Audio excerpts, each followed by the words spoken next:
In our last demonstration, we have seen how do we create Terraform modules, and we have also checked how we can loop through and create multiple resources using the modules with the help of count loop. Now let's look at some of the more iterative functions available in Terraform, such as for loop and for each loop. We'll go and check how do we use the for each loop to create one or more resources. It could be thousands of them. So we'll take an example of our same storage account module. So I'll go to the Visual Studio. This is my module which we have, or this is my storage account which we have created in the last demonstration, just to showcase in the Visual Studio in the Azure portal. Now, in our previous example, we have this storage account created, and this is our storage account module.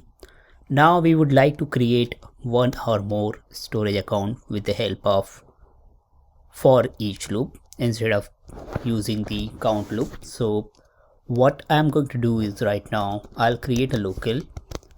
So if you are not aware about the locals is basically allows you to create a local variable in Terraform. Like in the variable.tf file or input.tf file, you declare a variable which your Terraform is expecting to pass when your modules or your Terraform code is going to be executed. Similarly, local, you can declare a local variables as well, like the other programming languages allows you to create a global variable and a local variable. So on the similar concept, you can create a local variable using the local keyword.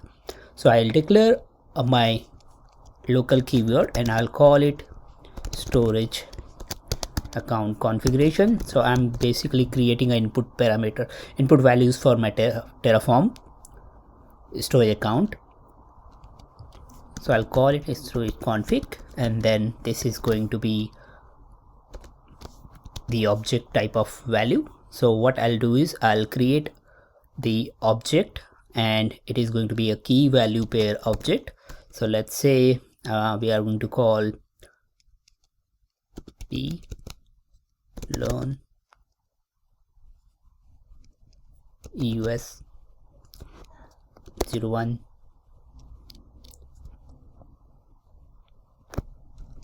us dev 01, and this is going to be our first storage account. Let's say, so this is the key of our first storage account.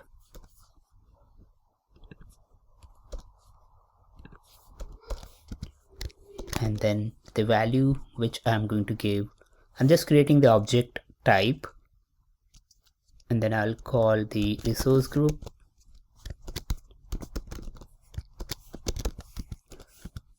So let's say resource group name, we are going to give the same as what we have available here.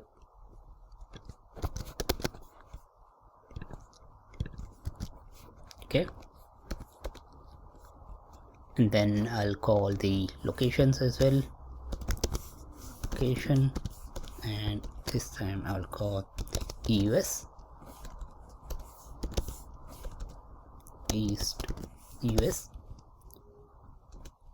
and let's say, I think these are the mandatory parameters for our module. Rest of them anyways we have hard coded. If you want, we can say tags. So tags, we can again within the object we can say tags or environment name, and we are going to call it as in dev. Okay, this is my first storage account, and then I'm creating one more, and you can create one more like this. So this is my second and third as well. Okay, now this is the input I have, and using this input, what I'm going to do is I'm going to create a storage account with the help of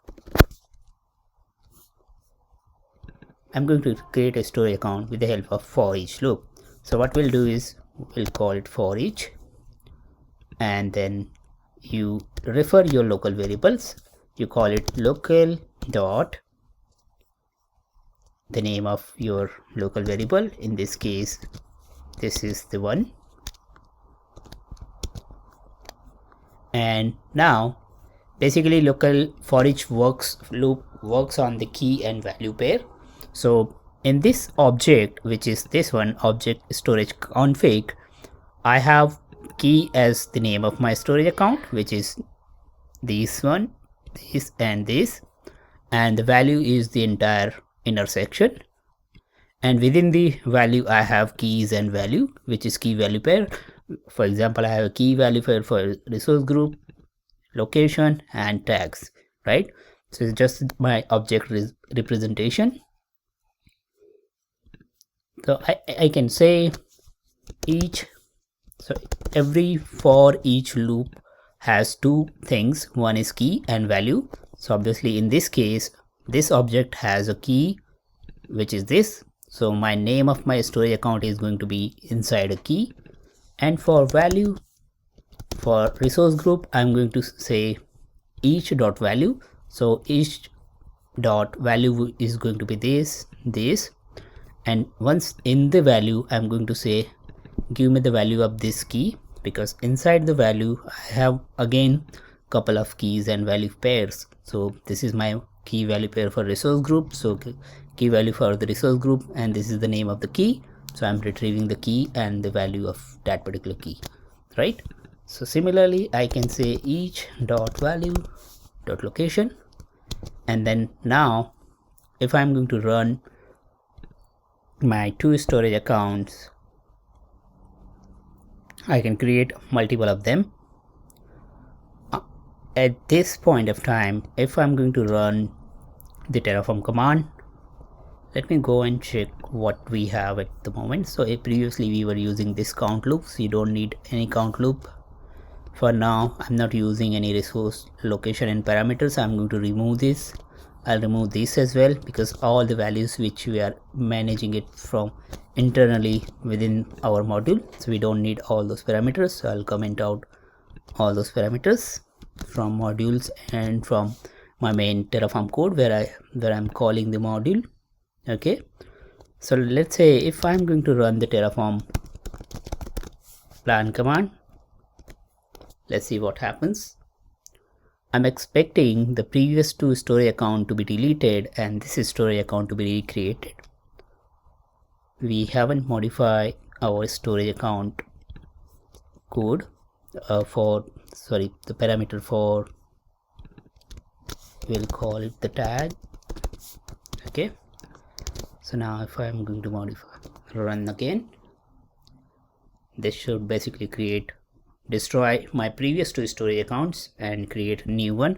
If I would have given the same name to my keys as I have the storage account already created, then it would have said it's going to create only one storage account.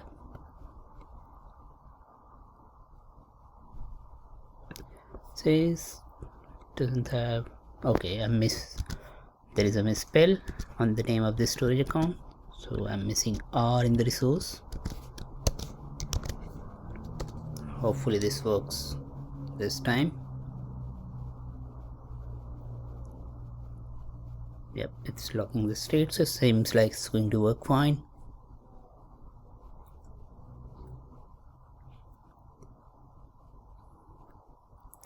And this is what we have expected.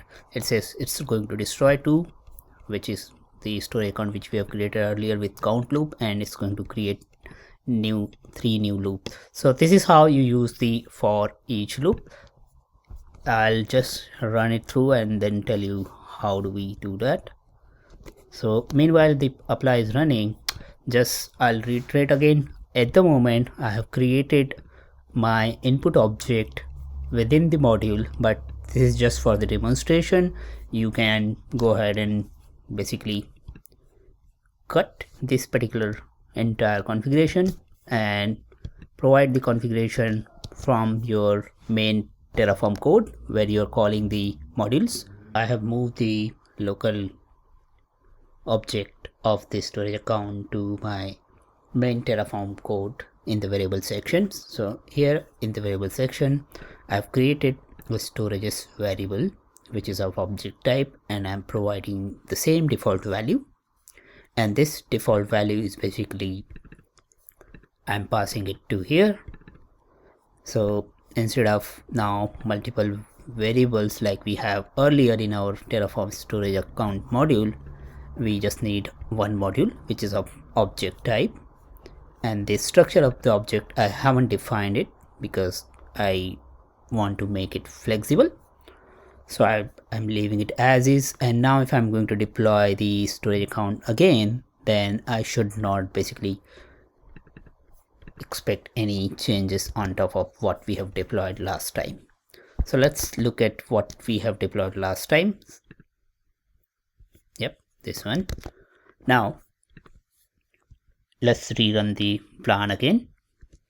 Remember, my plan, I'm still passing the JSON file as an input and the out file, and also in the variable file I have certain variables with the default value. Like in this storage account case, I'm having some default values.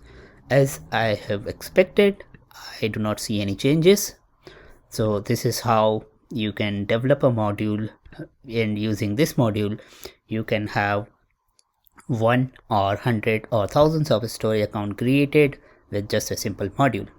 Now one more thing about the variables, instead of putting the value as a default here or hard coding the default value on the variables, what I can do is I can pass on the same values from my JSON input parameters. So in the JSON, like I have a dev environment, so I have the values which I can create, which I have already added. So same values I have created in form of JSON.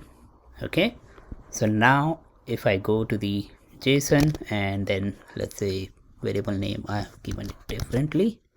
So let's see, we have 1, 2 and 3.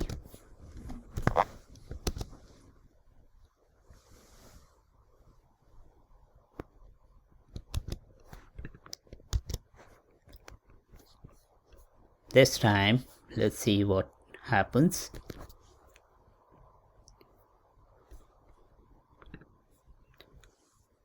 I'm not expecting any changes. Actually, I'm expecting changes. No, I'm not. Let's see. I'll tell you why and why not.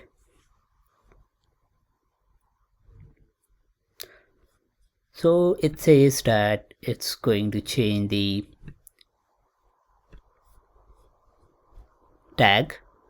So that is what I was supposing to make any changes, because here in the tags we are making the tag values from the, instead of environment name, we are passing the environment as a tag. So let's see.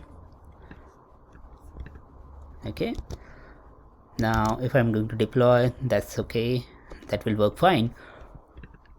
This is about how do you create the use the for each loop in your module. How do you pass the object values to your modules using the HashiCorp format, and also we have seen how do you pass the same object in form of the JSON. So if you prefer JSON, you can use the JSON. I like the way to manage my variables in JSON, so I put it this way. And this is the structure. There is no rule for defining a structure. It's up to you how do you manage your JSON structure by your own. So there is no hard and fast rule. It's up to you.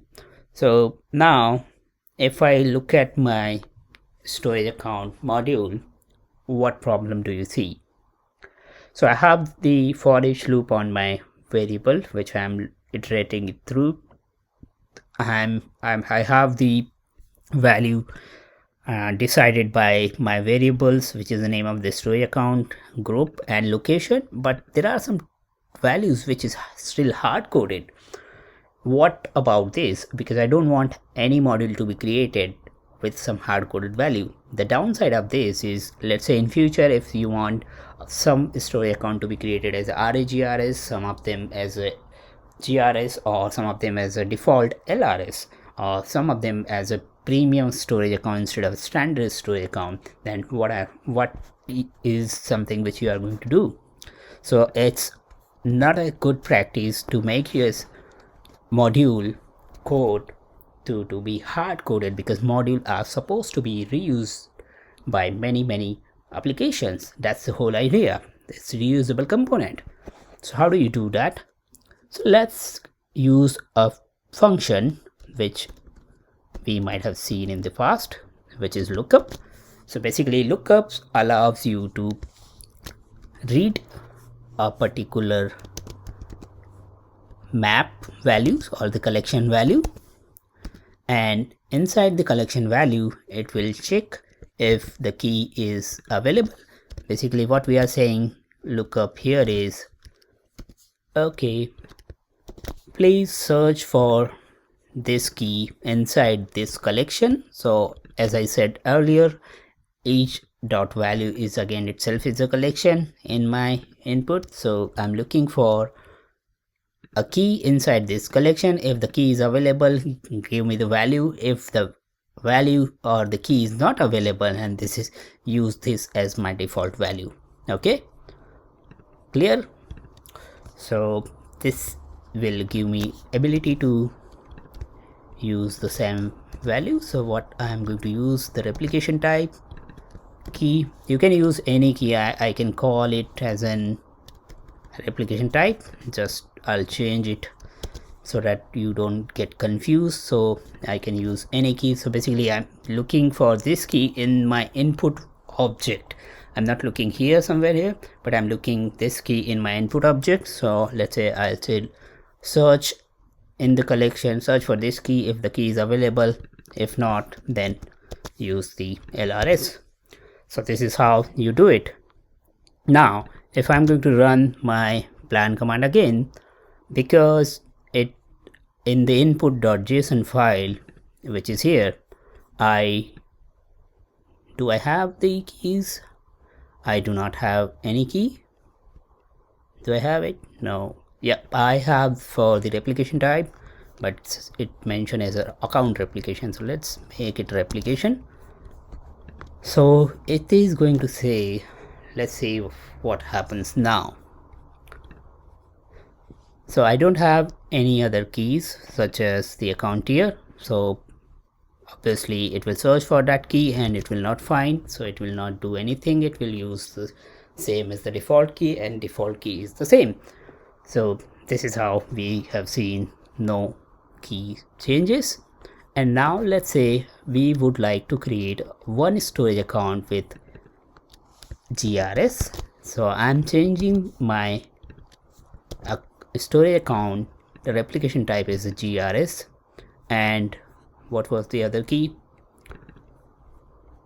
which is account here. So let's make the account here as a premium. So I'll go and use the account here key as premium.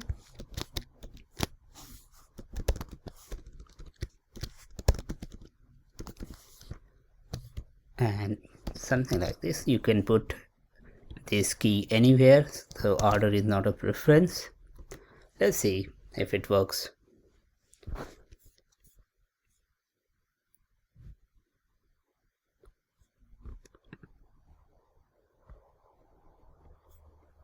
This time I'm expecting 2 changes for my storage account. Let's see.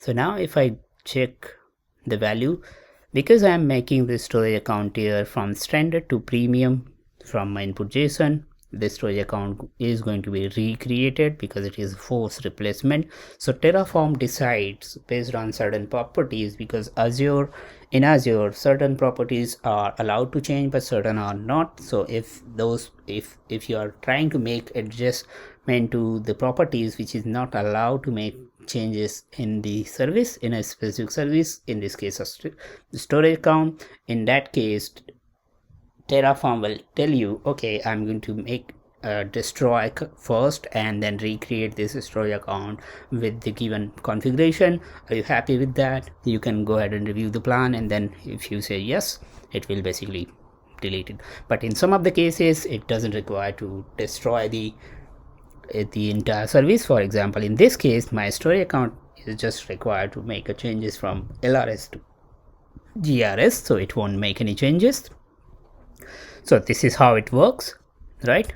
Now if I go ahead and deploy the changes, it will basically recreate my earlier storage account and change the one which I've created from LRS to GRS. Okay, so this was one more thing which we have discussed. So this is a pretty cool thing which I found, because you are making your some of your property as optional, and you are deciding on your logic, you are deciding, okay, what do you need. So now if you look at my Terraform storage account module, it is a very robust module, because I have ability to create one or thousands of storage account. I have ability to create a storage account with default configuration, which is default with the standard and LRS, but I have the ability to create a storage account with some override values as well.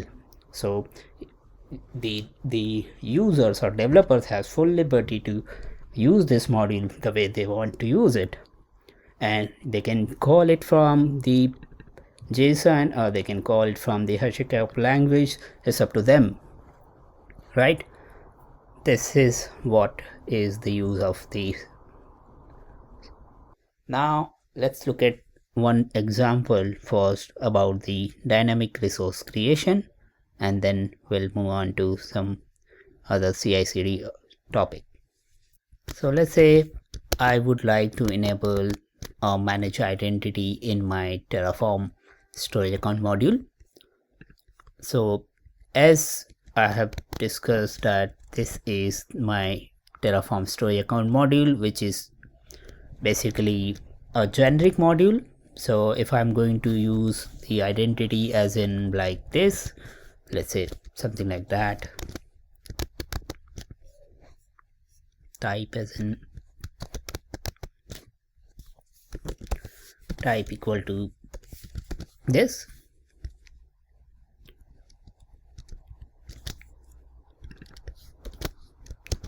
So in this case, what will happen is, if I'm going to use my Terraform code to enforce to create a system assigned identity for a storage account, then what will happen is, again, I'm hard coding certain property to be applied on my resource.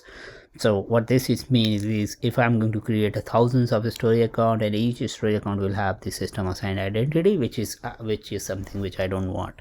Like I said, this is something which you can see my current storage account is asking me to change, and each storage account will have their own storage account identity, right? This is not something I want, and this is what the dynamic resources creation comes into a picture, which is a feature of Terraform 0.12 onwards. So from the Terraform 0.12 onwards, what you can do is you can use the dynamic resource creation, so using the keyword dynamic, and then you basically use this and then define the content equals something like that, let's say. Okay, now here what I'm going to say here is, for each, if let's say if each dot value, okay, if each dot value as enable manage identity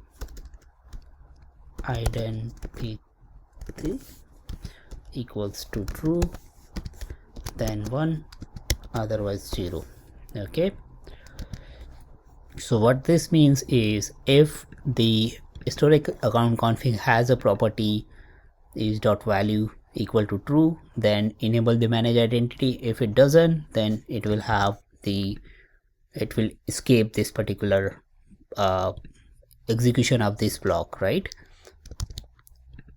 This is what the dynamic concept of dynamic is. Now let's look at if it is going to work fine. I'm sure it is going. If it will throw an error, I'll tell you what.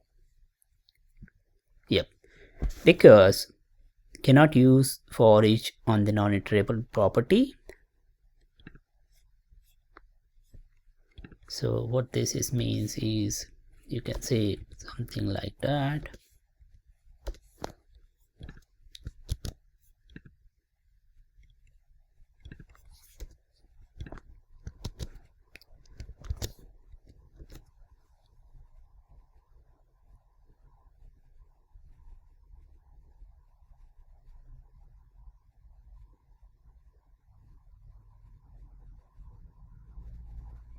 So now this will give an error because our JSON input does not have the property as enable manage identity, and we are enforcing our logic to find this property. So again, we can say we will use our magic function, lookup function, and we'll ask our magic function whether search for this property. If the object has this property, then find the value of the property. If not, then set the default value of the property, and which is false. And if the value it founds, the entire function, if entire lookup function returns true, then the loop will run for one time. If not, then loop will not run for any single time. So let's see if it works.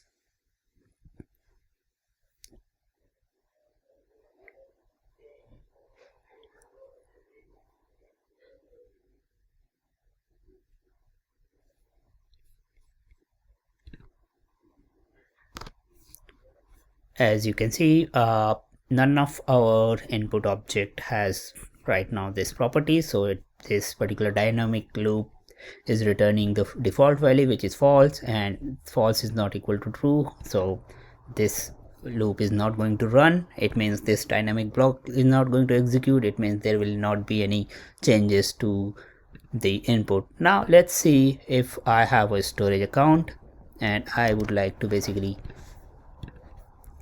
set one of the storage account to enable the manage identity. So let's say I'll say enable the manage identity on the storage account number 3, which is I'm setting the value as a true, sorry. Now if I run, I'm expecting this parameter true, and this becomes true. It means it will run the loop and it will expect a change in the storage account number 3.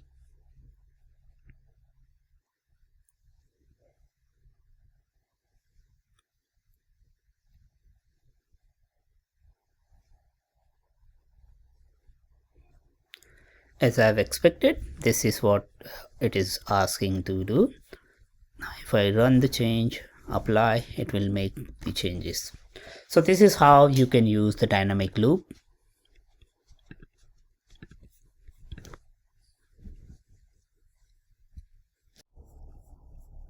So this was about another configuration or another discussion about the dynamic use of dynamic keyword in Terraform. This is really important if you're writing any robost configuration in Terraform. Now for the last topic about the continuous integration, continuous deployment, CI/CD pipeline, I already have a video posted in the past. How do you create a multi-stage pipeline with the help of Terraform in Azure DevOps? So you can go through the video. The link is posted in the description, and then you can create your own pipelines. I also have a blog written for the same topic, so I'll share the link of the blog as well. This was about the overall configuration of or writing your own Terraform code as a developer. I hope you find it useful, and it will help you to set up your own code, your own infrastructure with the help of Terraform. Now, one thing I would like to tell you, which I don't want to make people their own judgment based on looking at the code, is this is not the only structure type you should create. It's your choice how do you design the structure of your code. For example, it might possible you might want to put this module into separate Git repository, and then you want to call your Terraform code from that particular repository. I'll open one of my repository code and then I'll show you what does it means. So I have another project, and in that project I have this Terraform calling code and then Terraform modules. For each different service I have my own modules, and the module I've created with the same concept for each loop, and then I'm using some of the optional properties, and then I'm using the JSON. But this is how I like to create my own JSON and my own deployment of Terraform. But now if you want, you can design your project structure the way you want. For example, let's say if you want to design a new project with the help, and if you want to create the Terraform code in Azure with your own code. For example, let's say if you want to create the Terraform project,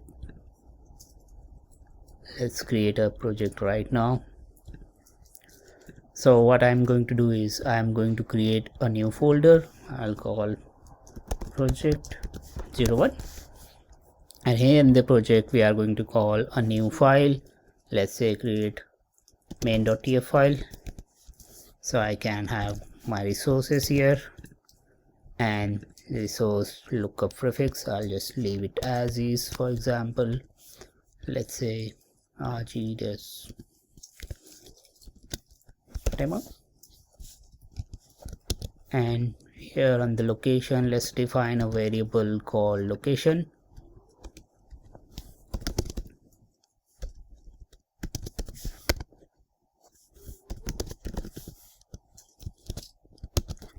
and default value I'm going to give as East US, and let's say I'll give my values or the provider value here. So this is what you are going to do. So now if I'm going to run this project has got nothing, it just got one file, and even the file name, it doesn't necessary to have a main.tf. You can have, let's say, temp.tf as well, so something like that. Now if I'm going to run Terraform init, let's see if it is going to work. Terraform init,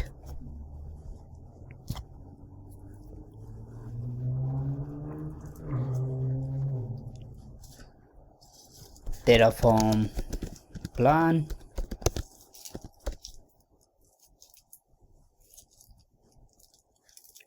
so asking for some of the tags. I'll just remove the tag for now because I don't want this for this demonstration. So let's say plan again,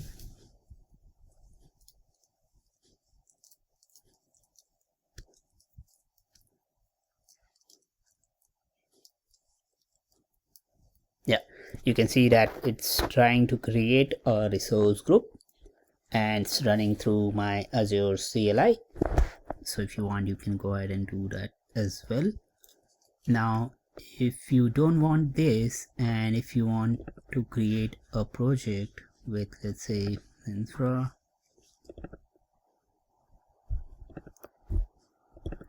okay, now so this is how you can create a project as well. So why I haven't shown this to you earlier, the reason for that is this is not the way you design your infrastructure as code.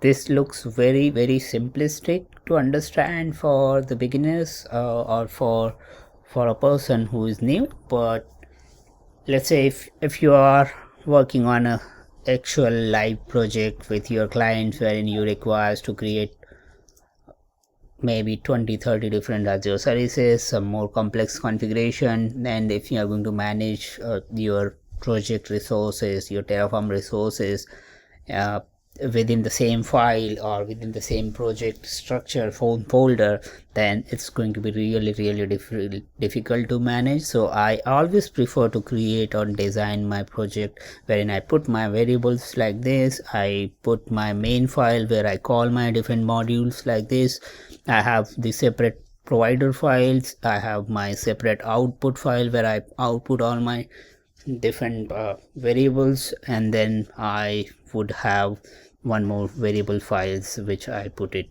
like this. Okay, so this is the way I like to design, because I work with multiple clients, even working right now with multiple of them, and this is the design we propose to them, and we go ahead and design their own infrastructure as a code with Terraform. I hope this discussion you have found it useful. If you like the video, please give it a thumbs up, subscribe to the channel, and if you have any questions, please write your question in the comment section. I'll try to give you this answer as quickly as possible. Thanks for watching it.